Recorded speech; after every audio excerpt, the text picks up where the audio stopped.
Leslie Wexner owns Victoria's Secret and L Brands, right? He's the bank that bankrolled Jeffrey Epstein. And I was saying earlier that he signed the power of attorney over to Jeffrey Epstein so that Jeffrey Epstein was able to sell his assets, manage his assets, buy on his behalf. He could sell Victoria's Secret without Leslie Wexner in the room or even his knowledge if he wanted to, because that's the level of power of attorney that he signed over to Jeffrey Epstein when he was his money manager.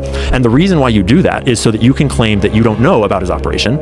He was just my money manager. I didn't know he was running this thing because I wasn't involved in any of those transactions. But what that meant is that Leslie Wexner damn well knew. Well, I was saying about the Victoria's Secrets, if you're a pedophile, you want to work with kids and Nickelodeon. If you're a freak, what do? You get in the underwear That's how business. They're recruiting. Is they're recruiting from the Victoria's Secret modeling, and Jeffrey Epstein was claiming that he was a rep. But do you know about the CEO of Abercrombie and Fitch that went down for running a sex trafficking ring? Yeah. He was Leslie Wexner's guy. When Leslie Wexner, he bought Abercrombie and Fitch in like 1990, and then one of the first things he did was he put that dude into his position as CEO. That was Leslie Wexner's dude. And he becomes the CEO, and he's gay, and he likes really hot young male models. And he started running a male sex trafficking ring out of Abercrombie and Fitch. So Leslie Wexner, this dude who is a self-proclaimed possessed by a demon.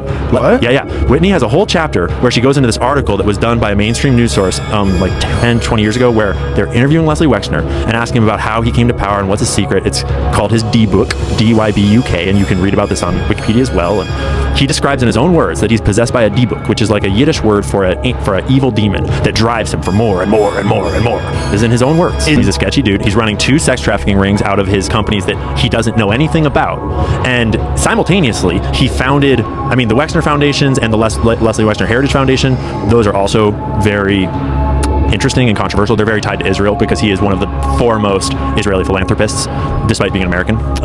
But he founded what was called the Mega Group, which is essentially it was not disclosed for a long time. It was secret. And it is a group of Jewish billionaires that get together on behalf of global Judaism, which is not uncommon, and there's nothing wrong with that if they're not committing crimes. But they would get together and meet, and it's people like Leslie Wexner, Charles Bronfman, the list is, we could look it up. And that group, it is unclear if we have proof that they were conducting espionage, but there are all of them have ties to organized crime through various elements. Like the Bronfmans were rum runners, as one example, that were then involved in the mob.